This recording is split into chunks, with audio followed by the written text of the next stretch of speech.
Magandang hapon po sa inyong lahat. Ako po si Corina Sanchez Rojas.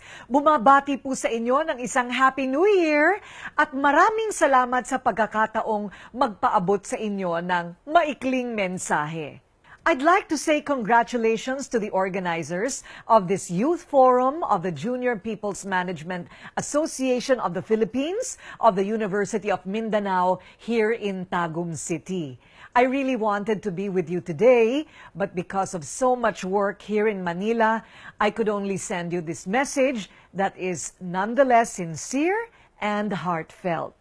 Lahat naman ng mga bagay na ating ginagawa nagiging epektibo at nagtatagumpay kung ito'y nanggagaling sa puso. Kapag ang ating isip, salita at gawa ay mula sa puso, malamang ang resulta ng ating gawain ay maganda. This is the crux of what we are all here for today. EQ, not only at work, but the emotional quotient that must be applied with everything that we do and say to everyone we encounter. Even the toughest messages, said the right way, with consideration of the person we are dealing with, can be well received. And this is a formula for success. When we are able to accomplish with compassion, conviction, consideration, kindness, and love. They say you are more likely to convince with honey than with vinegar. To come on strong, you can try coming on soft.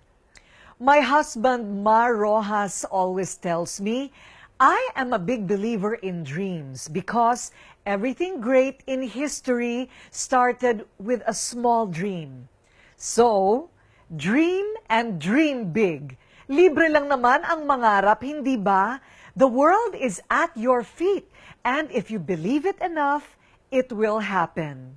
Marami pong salamat. Thank you very much for this opportunity. And to all of you students of the University of Mindanao here in Tagum, we love you and reach for the stars. Maayong hapon kaninyong tanan.